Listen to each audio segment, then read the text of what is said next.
Assalamualaikum. My name is James Frankel.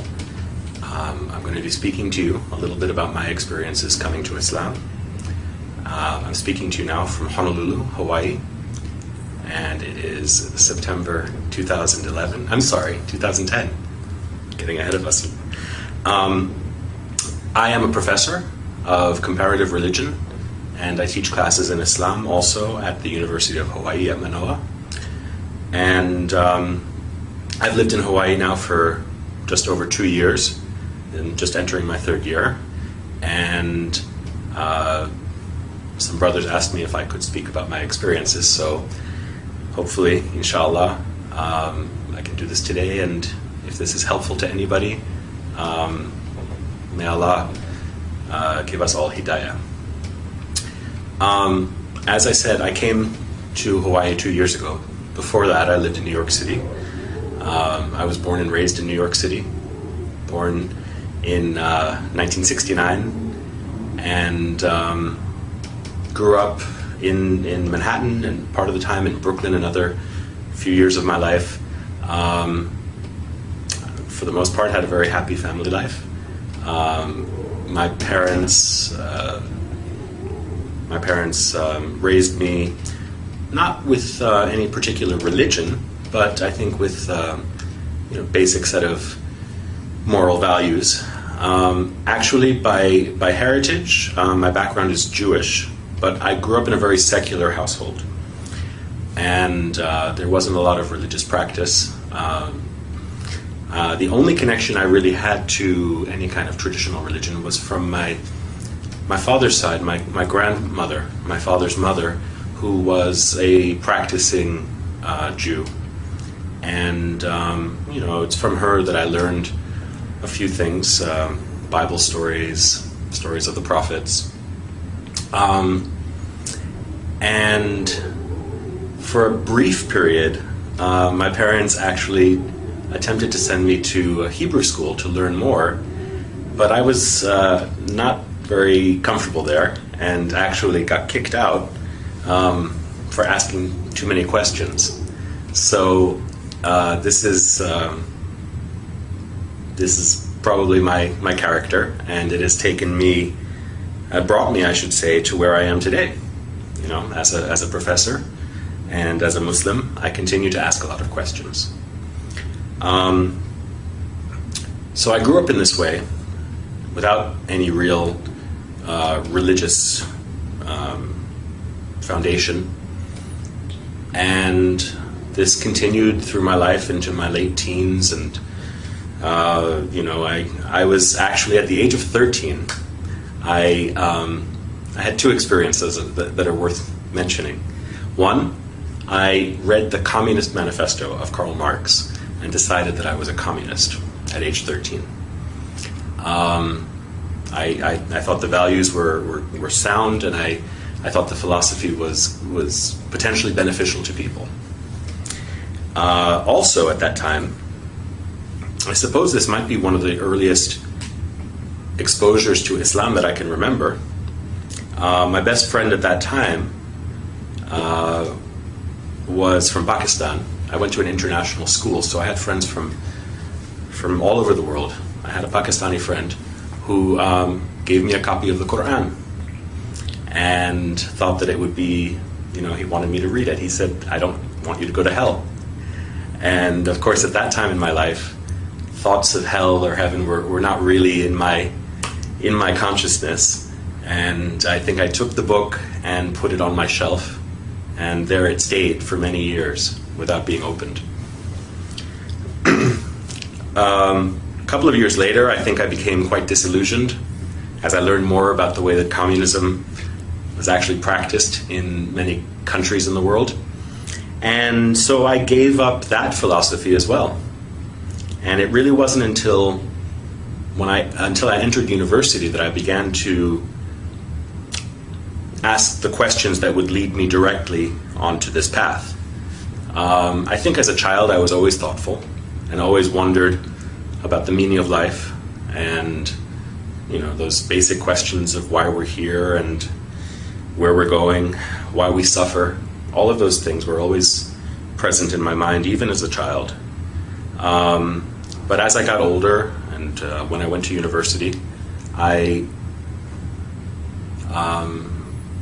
focused a lot more on my studies until I had a particular experience.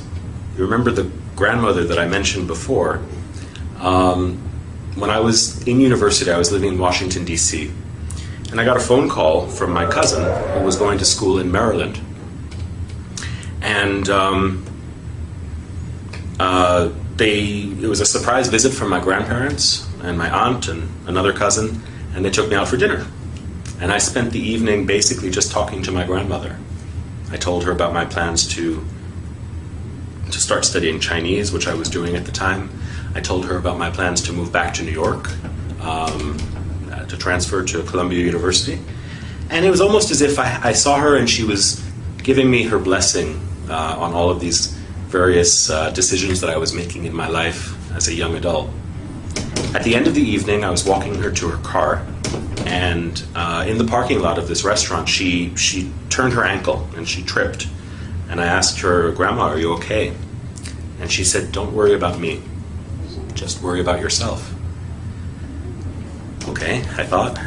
And then I continued to walk with her to the car. I opened the door. She got in. I kissed her goodnight.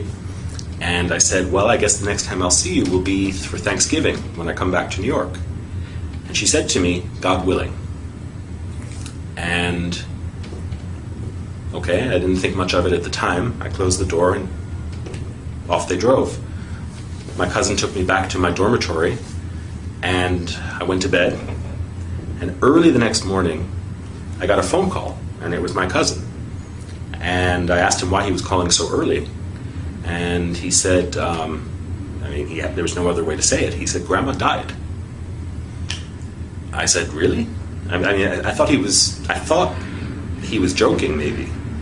I said, "What are you talking about?" And he explained that she had a heart attack in her sleep.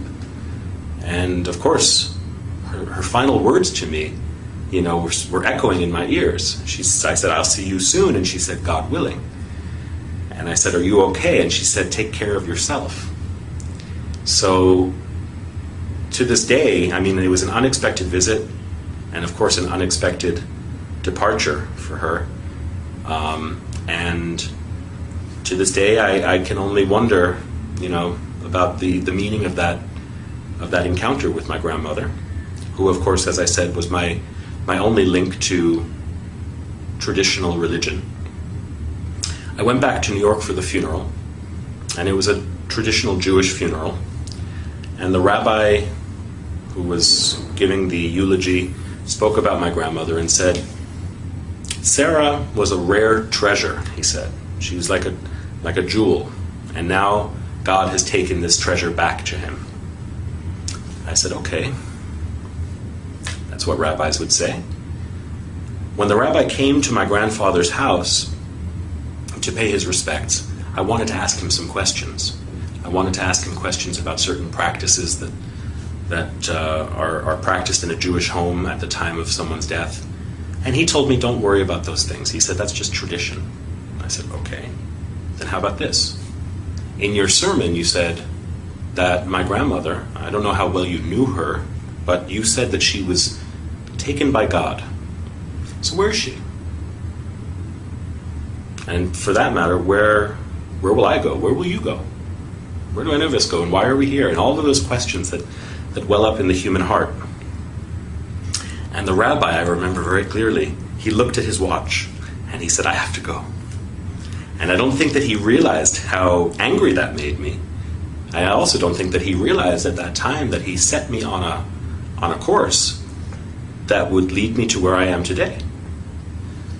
Because I became very interested in those questions. And at first I thought I would try to answer those questions, paying respect to my grandmother's memory. I would try to find a Jewish community where I could answer those questions. But the communities that I found, and again, I was just 18 or 19 years old at the time, the communities that I found were not satisfactory to me. And I asked the question, which I had asked many times as a child, is God only the God of the Jews? There are only 20 million Jews in the world, and yet there are billions and billions of other people. God created them also, right? So I began to study on my own. I began to read the Bible. And that summer, when I was in England, I was there for an internship. There were some Christians, some evangelical Christians, who sort of approached me and wanted to socialize. Of course, they also wanted me to accept their faith. I thought, okay, why not try Christianity? I've never really thought about it. And in reading the Bible, I came to develop a very strong feeling of love and respect for Jesus. But that extra leap that they wanted me to make to accept Jesus as my Lord and my Savior was not one that I could do. Jesus for me was more like a big brother. Jesus for me was more like a teacher. Jesus for me was a Jew. And I couldn't accept the claims that they were making about him. But as I said, I did develop a very strong feeling of affection towards him. I thought, okay, I'm not going to find any answers to my questions. On my own, I studied other things. I studied Eastern philosophies, Buddhism. I read the Upanishads. I studied Western philosophies, particularly Greek and Roman Stoic philosophy. But nothing really was answering the profound questions that I had. And one day, I was back in New York, just before I began my semester at my new school. And I was at Times Square, and this was back in the early 1990s. So Times Square was very different than it is today. It was much more seedy, kind of raw place. There were drug addicts and prostitutes, and there were all sorts of religious preachers. And I remember speaking to one guy. I always love to talk to people about religion, often as a skeptic. And there was one guy who was a Jew for Jesus. And he was telling me what he believed, and I had heard it before. To me, it was basically Christianity. And he asked me if I would pray with him. And I said, I'm sorry, I don't believe what you believe. He said, do you believe in God? And I said, I think I do. And he said, then pray with me. We'll just pray to God. And he put his hand on my shoulder, and closed his eyes, and started speaking to the Father. And with his eyes closed, I started to look around at where I was, and I saw at the other corner these men with long black beards, white robes, jalabiya, white turbans. They were African or African American, but they looked like they had walked right off the pages of the Bible. They looked like Noah or Abraham or something like that. So I thought, well, I know you shouldn't judge a book by its cover, but why not? Why not talk to them? And I went over after the Jew for Jesus finished praying. I went over to them and I asked them what they were preaching. And they told me I probably wouldn't be interested in it. And I said, why not? And they said, well, because you're the devil. I said, really? I'm the devil. And they said, well, all white men are devils. And I said, if I'm the devil, let me just ask you this one question. If I am the devil, why am I so thirsty to know God? And they explained to me that even the devil believes in God. And I asked them, I said, where did you get this knowledge? I actually knew, I had written a paper in college about Malcolm X and the Nation of Islam. And so I understood that they were probably some derivative of that black nationalist movement. But I asked them what their source was for this claim of my satanic nature. And they gave me some verses from the Bible, Book of Daniel, I think. And I said, no. If I want the Bible, I can go down the street to the Jew for Jesus or to some other Christian. What about your book? don't you read the Quran? And they said, yes. And so they gave me some verse to read from Surat Al-Kahf. And I took it home. I took home the paper that I wrote it on, and immediately I went up to my bookshelf where I had the Quran that was given to me about 6 years earlier by my friend Mansour. And I started reading. I looked for the passage that they had directed me to. And of course I read it, and there was no indication there that I was the devil or that any other white person was the devil. But since I started reading, I went to the beginning of the book, and I just began to read. And I read, and I read, and I read until I fell asleep with the book in my hands. And the next day, I read, and I read, and I read when I had some free time. And any time I had free time, between classes, when I was commuting to school on the New York City subway, I was just reading the Quran. And it moved me in a way that other books hadn't. Certainly in a way that the Bible didn't. The Quran's directness and the fact that the Lord of the worlds, right, the Creator, as the book describes the author, is speaking directly to you at times, very direct way, very intimately. It moved me in a way that I had not felt before, and I can't tell you where or when exactly. I know that there were times that I would read it, and sometimes I could feel tears in my eyes and running down my face. Sometimes I would read it and the hair on my arm would stand up, or on the back of my neck. And I can't pinpoint precisely the time or the place, but at some point I think that I had realized that I was reading the words of God. Well, around New Year's of that year, this is, I guess, about 1990, January of 1990, I was out with some friends from high school. We were having coffee, and we were just talking about what was going on in our lives. They asked me, what do you believe these days? Because they knew me when I was a communist, and they knew me when I went through many different phases as a young person. And they knew me as someone who didn't really believe in anything. So they asked me, and I said, well, I believe in God. And they said, really? What God? I said, there's only one God. And they said, where did you get this from? And I said, well, for me, it was from reading the Quran. And they said, so you've been reading the Quran, so you must believe that this is the message of God and Muhammad is the messenger of God. And I said, yeah, I guess so. So they said, okay, let me get this right. You believe that there's only one God and that Muhammad is his messenger. I said, yeah, when you put it that way, I do. And they said, you're a Muslim. And I laughed. I said, I'm a Muslim? You're a Muslim. You're from Pakistan. I'm just a guy who believes in God. They said, no, you're a Muslim. If you believe that there is no God but the one God and that Muhammad is his messenger, you are a Muslim. And I was in shock. For the next few days, had to think about what that meant. And I contacted my friend Mansour, the one who had given me the Quran when I was 13 years old. He was at University of Pennsylvania, and he was working in the Muslim Students Association there, I think. I thought I'd heard that.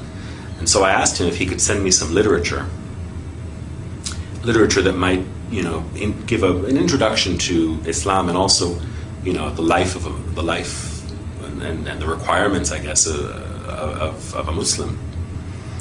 And he sent me a book or two, and one book in particular, Islam in Focus.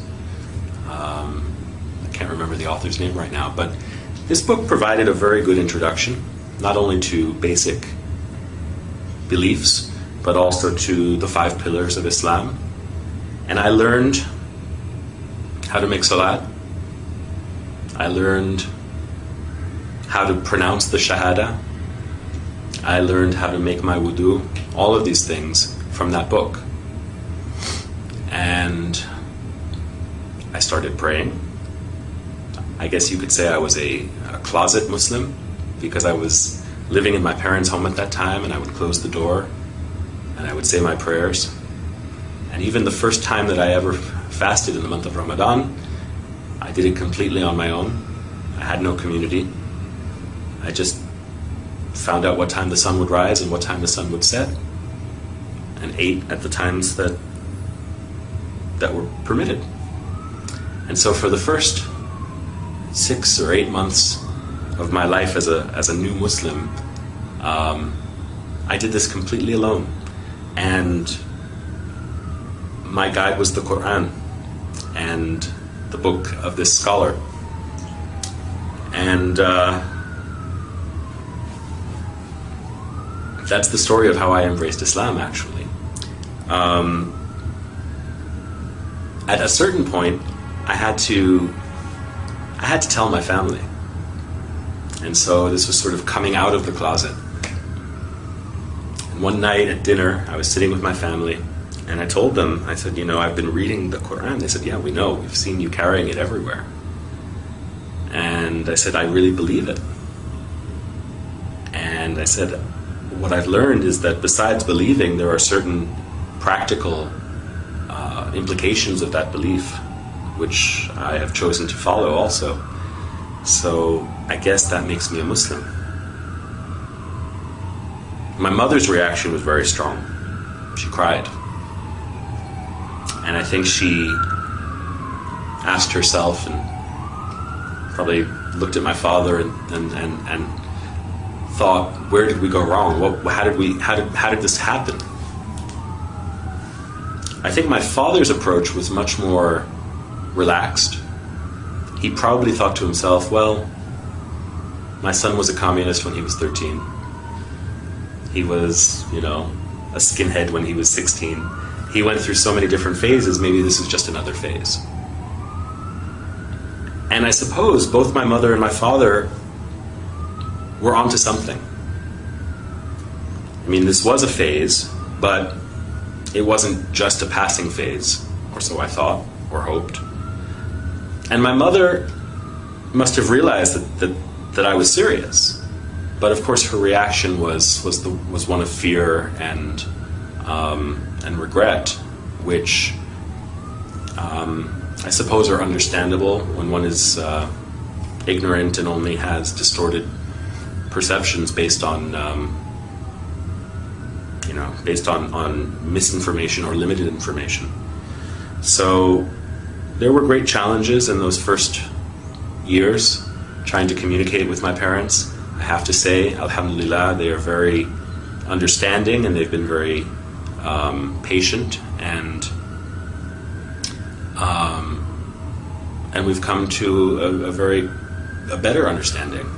At first I think my mother worried that I would turn into some kind of a monster.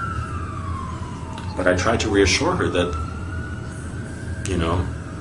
since embracing Islam, I'm a better student.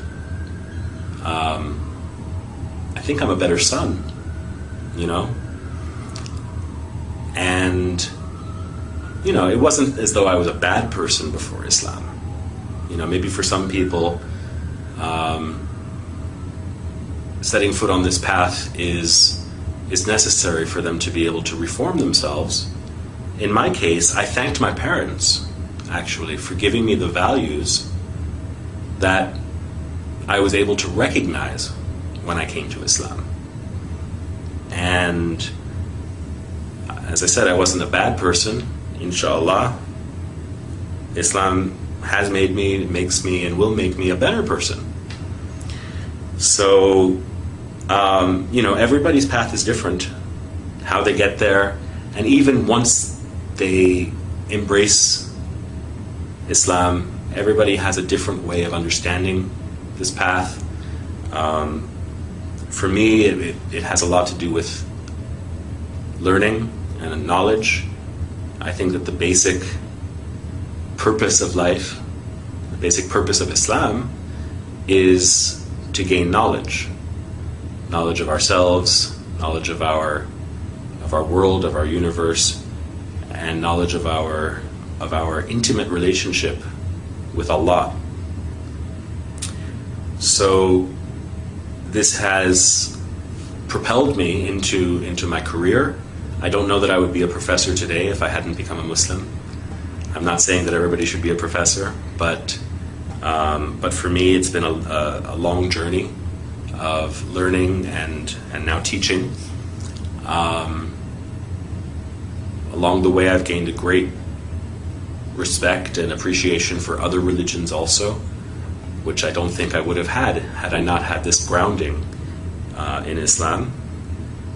And I think that something that new Muslims should take to heart is that, when one becomes a Muslim, one doesn't become a different person.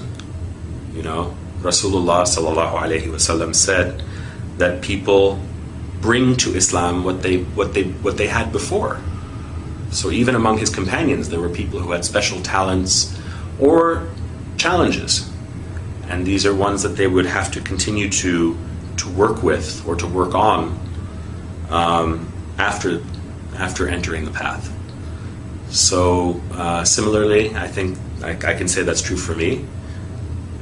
There are many challenges, and life continues to have its struggles. It just requires patience. For me, this is almost a 20-year journey, and only Allah knows how and where it will end.